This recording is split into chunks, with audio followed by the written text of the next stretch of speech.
Ladies and gentlemen, my name is Ybot, and I'm here today to talk to you guys about the new Civilization 6 expansion that's coming out. It's called Rise and Fall, and we're just going to go over the announcement page.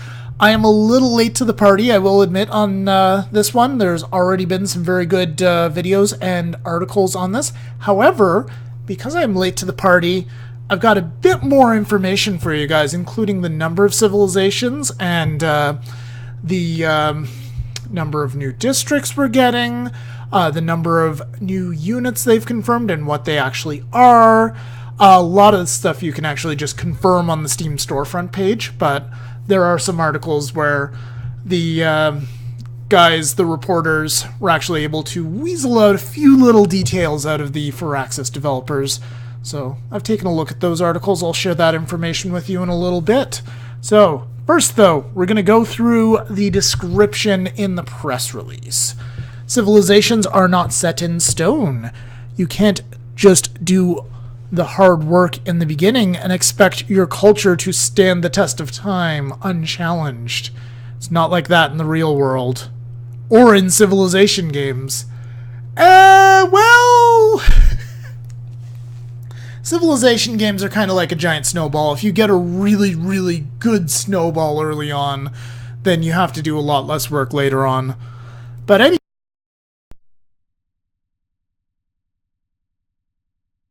new dynamic layers on top of the game you've already been enjoying. On February 8th, 2018, you will lead nations to golden ages. You'll watch others buckle under their own weight. You'll earn or lose the respect of your people. The question is, how will you be remembered? So, I'm going to skip over this stuff here for Anton Strange, who is the lead designer for this expansion. He's making some changes. Let's go over the changes. So, there's going to be Golden Ages and Dark Ages, as well as a third type called a Heroic Age. So, how Golden Ages and Dark Ages work is that they shift the, as it says here, they shift the course of your game's history. They're significant boosts in terms of a Golden Age, or they can be somewhat detrimental in the terms of a Dark Age. And let's just go over the specifics here. So, they open up new opportunities for players to change their strategies, to change the state of the game between the player and their rivals. Having a Golden Age affords a huge bonus to loyalty and other new game systems. Loyalty is very important, by the way. The borders will change their courses depending on loyalty. So if you have a Dark Age, for example, that's going to hurt the loyalty of your cities, and it can make some of them vulnerable to actually switch into neutral cities. These won't be city-states, but they will be neutral, and they will have their own militaries. They'll be able to defend themselves, but they won't otherwise engage. So that means that someone can come in and conquer them unopposed through military means, or perhaps they will have, they'll be able to generate greater loyalty, and the city will actually flip over. So culture flipping is back, except it's done with loyalty. But yeah, basically culture flipping is back, border flipping is back. Peaceful way to for cities to change hands. That is very exciting. Now let's get into the Dark Ages, because this is going to be interesting. And playing on Deity, I have a feeling that I'm going to be playing in a lot of Dark Ages. So, having a Dark Age, while it does hurt the loyalty of your cities and makes you vulnerable to those cities getting flipped to other civilizations, it will give you the opportunity to earn a future Golden Age more easily.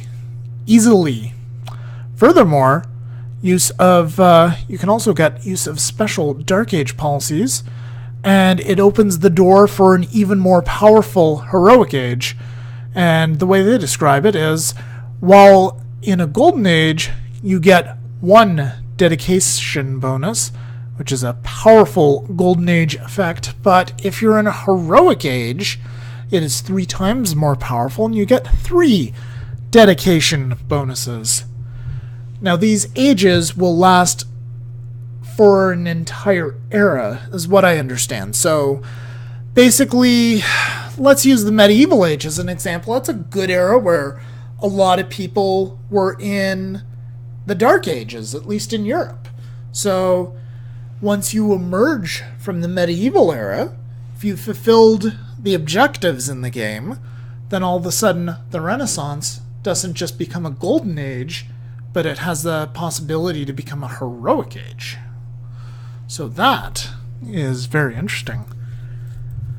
Then I assume these of course will be shortened, because as we get into the modern age, the atomic age, and the information age, things will be different.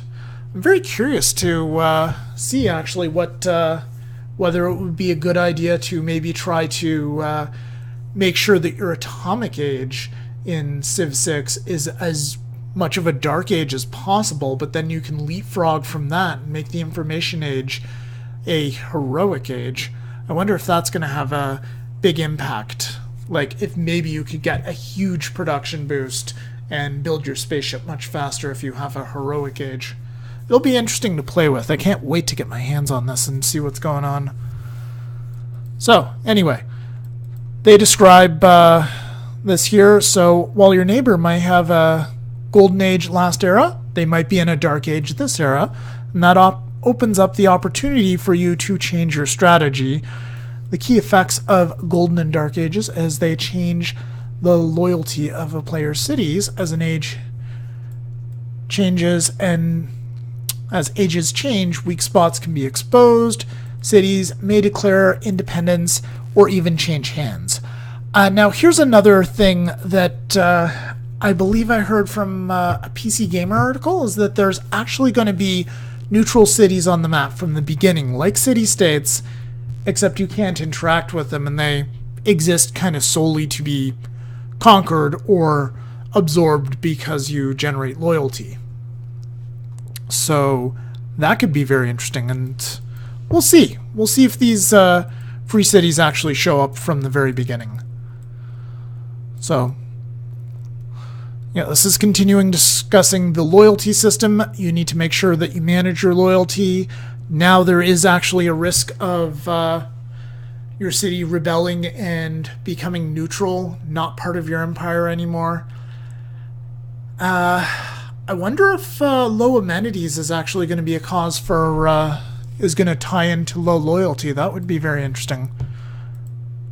So, as they mention here, in previous Civilization games, there was a culture flip where you could just switch another player's city to your empire without military intervention, and they thought it was time to re-examine this.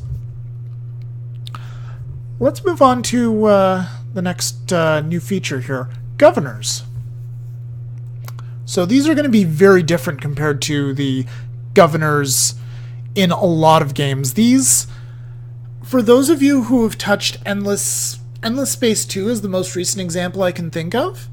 I think these governors are going to be like heroes in Endless Space 2, except that they can only be governors. They can't fight in battles as well. So in Endless Space, you have governors that are able to level up and provide various bonuses to the systems, we'll say cities for lack of confusion.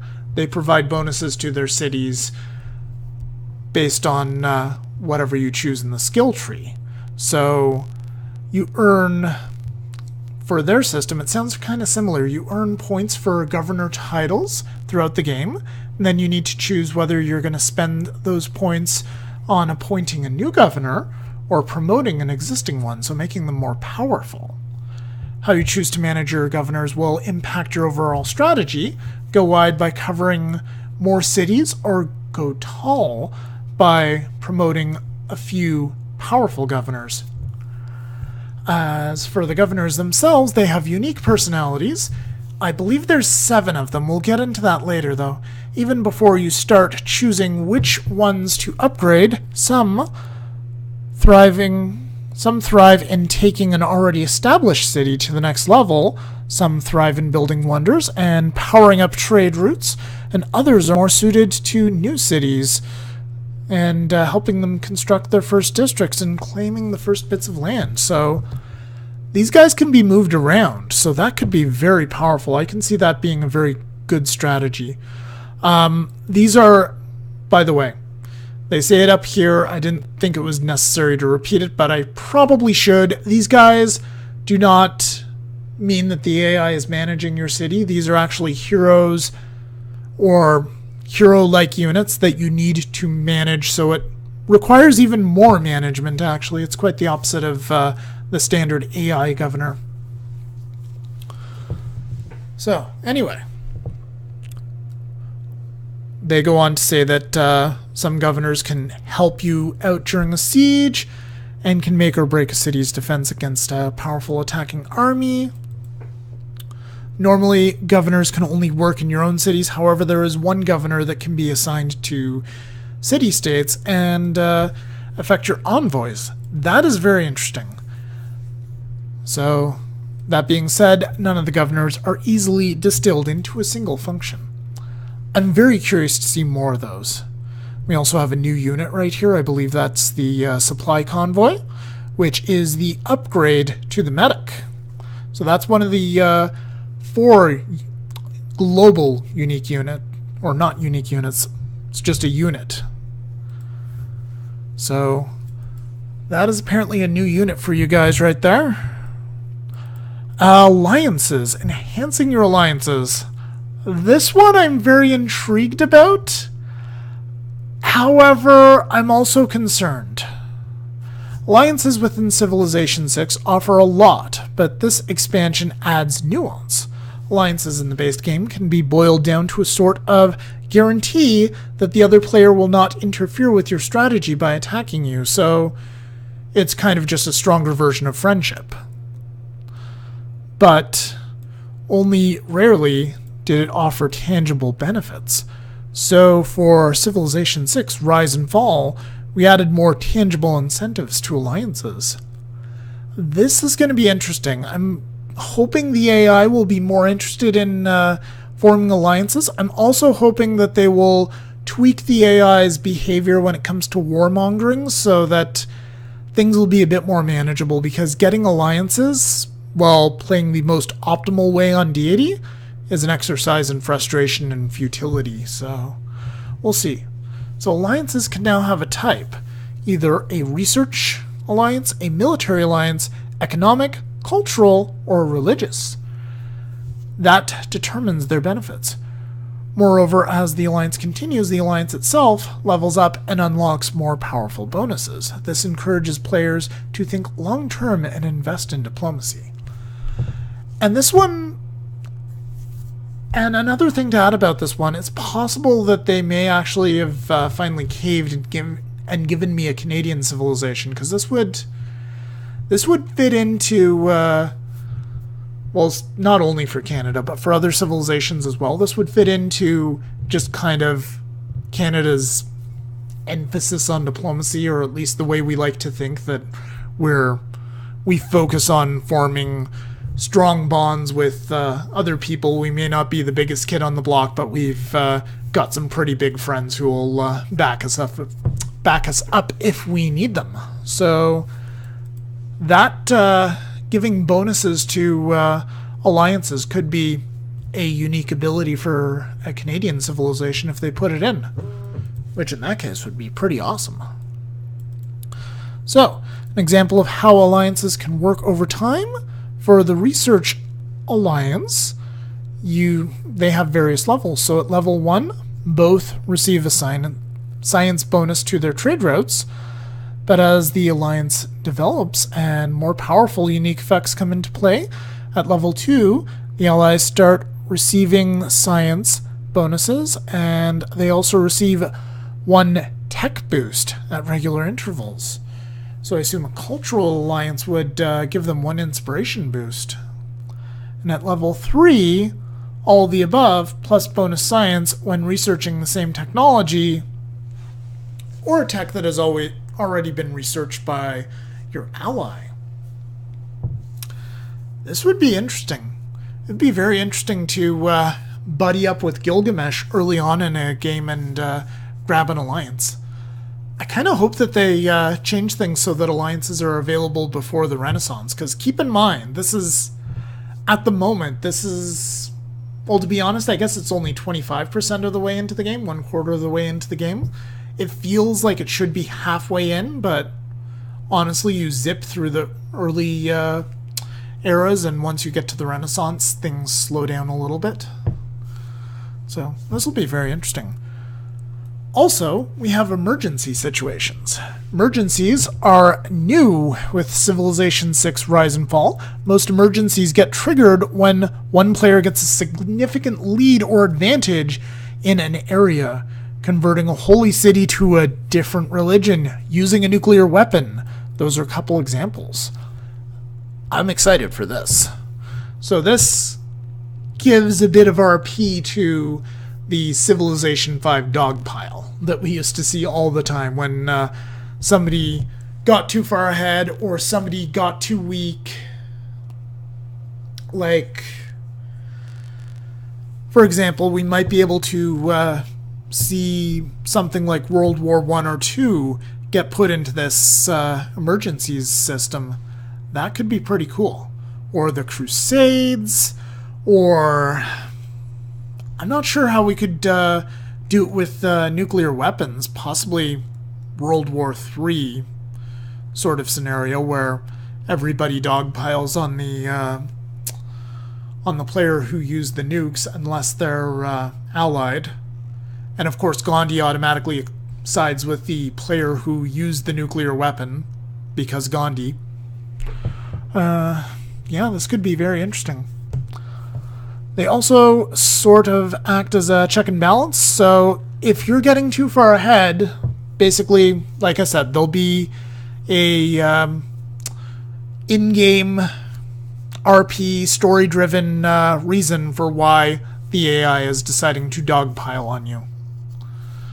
Yeah, so it makes the game more dynamic, stays fair for players who have developed a strong lead, and we're adding challenges to players who get too far ahead than others so that the game doesn't stagnate and get boring when they get close to victory. So that's kind of good.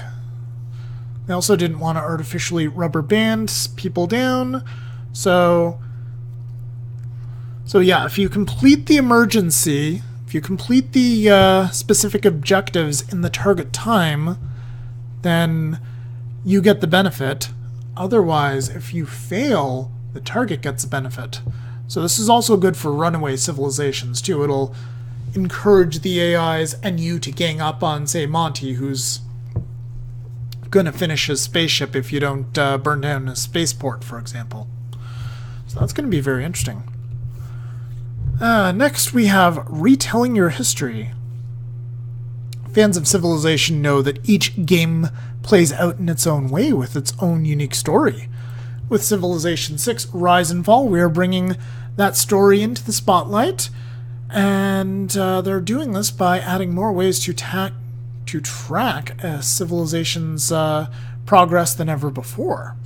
So these are essentially mini achievements for historic moments. So like circumnavigating the world, discovering the world is round, you got a little achievement for it, a mini achievement. And according to this, there are over 100 of them in the game right now. So sailing around the world, training your unique unit, founding a religion, building a district with high adjacency, and many grant an even bigger bonus if you're the world first civilization to make this achievement. It's interesting. These historic moments taken together form a story of your gameplay with unique details tailored to your civilization.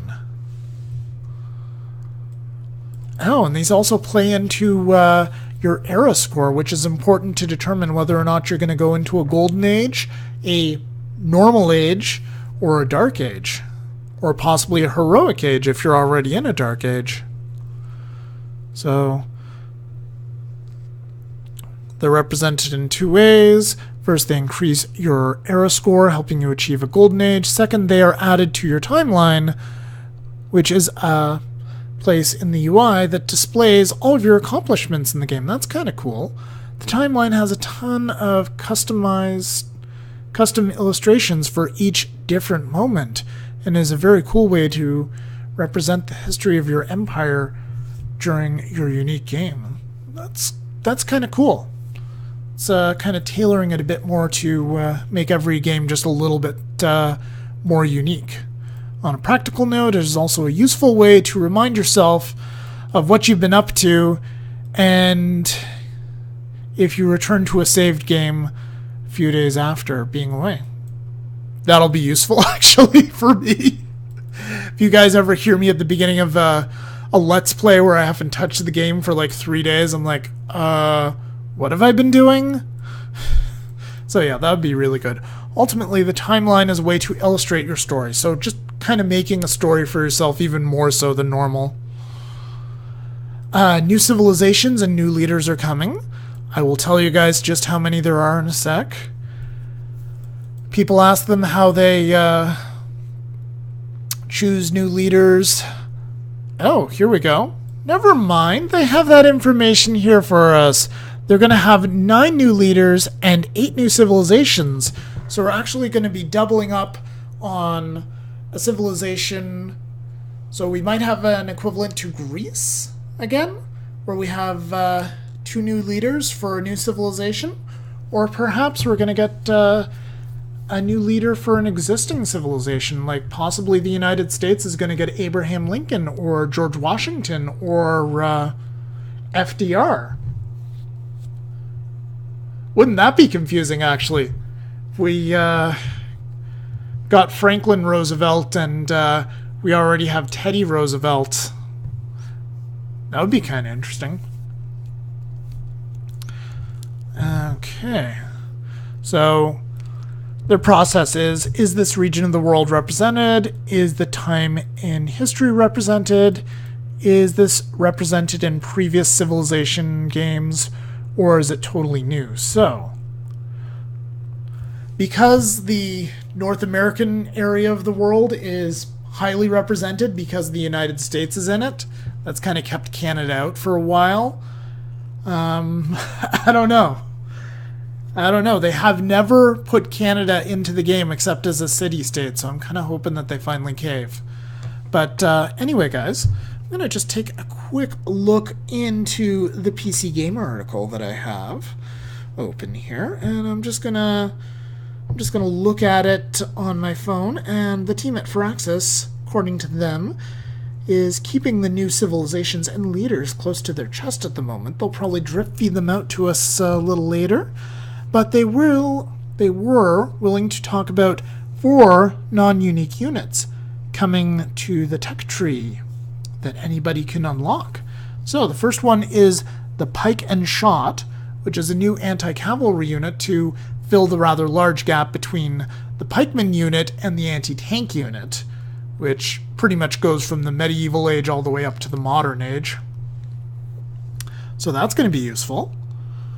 And there's 3 more units that have been added on. I think most of them are support units, though. Actually, no. 2 are support, and then we have a new scouting unit as well, which is looking very awesome. So, the supply convoy is an upgraded version of the medic, and in addition to healing the unit that shares the tile with it, it can also increase the movement speed of that unit that it shares the tile with as well, so that's pretty cool.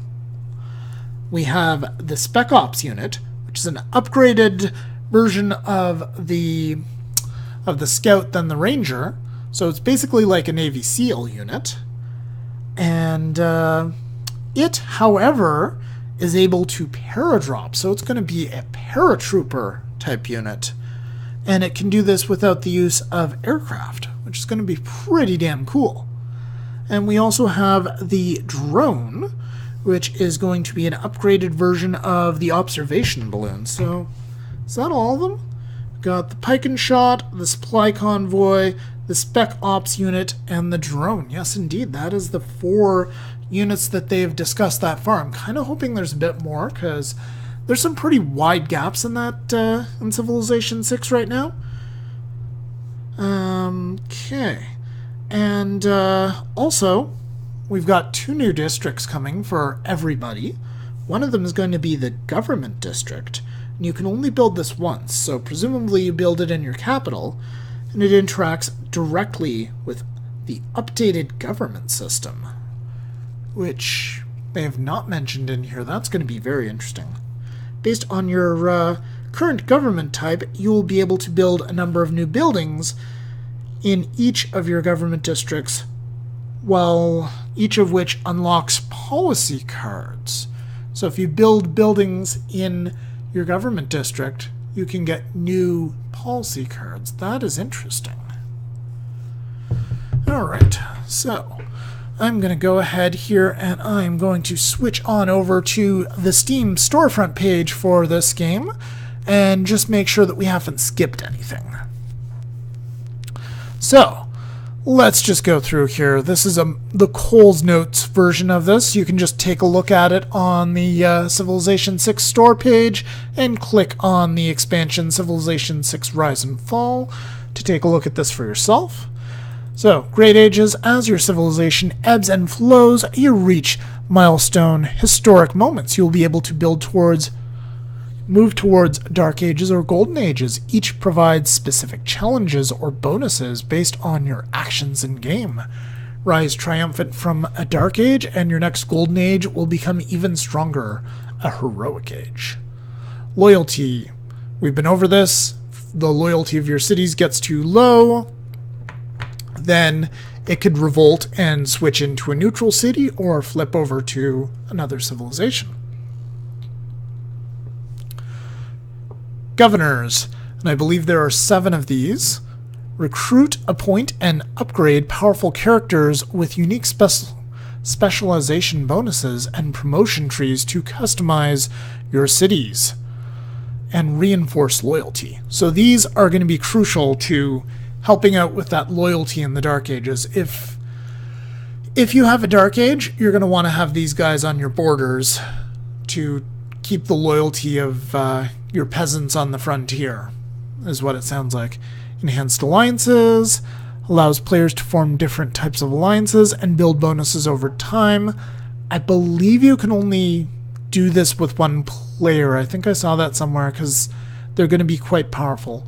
Emergencies, when a civilization grows too powerful, other civilizations can join a pact against the threatening civilization and earn rewards or penalties when the emergency ends. The timeline, that pretty much has been discussed already. New leaders and civilizations. So 8 new civilizations once again are coming, and 9 new leaders. Each of them brings unique bonuses and gameplay, as well as a total of 8 unique units, 2 unique buildings, 4 unique improvements, and 2 unique districts. And finally, new global content. So in addition to what we've already heard about, there's going to be 8 new world wonders, 7 new natural wonders, 4 new unique units, which I've already told you what they are. The Spec Ops unit, that is the upgrade for the Scout, the final upgrade for the Scout. The Drone, which is the final upgrade for the Observation Balloon.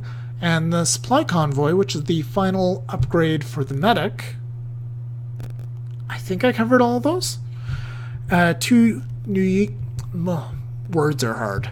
2 new improvements, 2 new district types, one of which is the government district, and 14 new buildings. That seems a little bit out. I'm not sure how the 14 new buildings work. It's possible that we're getting a 4th spot in all of our districts. And 3 new resources have been added to the game. They don't say whether they're luxuries, whether they're bonus resources, or whether they're strategic resources.